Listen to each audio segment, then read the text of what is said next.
Hi everyone, today I will share you how to create 3D text in Canva. First go to apps and then type and then just type extrude. Click this icon and then type the text and then choose the font. For example, I will choose Anton. Back. And then see the result here. Change the font color. I will type in red and then change the shadow. I will type in dark red and then change the angle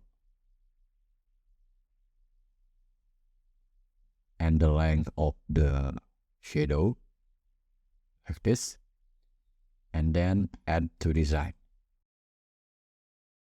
Now you have 3D text made in Canva. See you next video and have fun with Canva.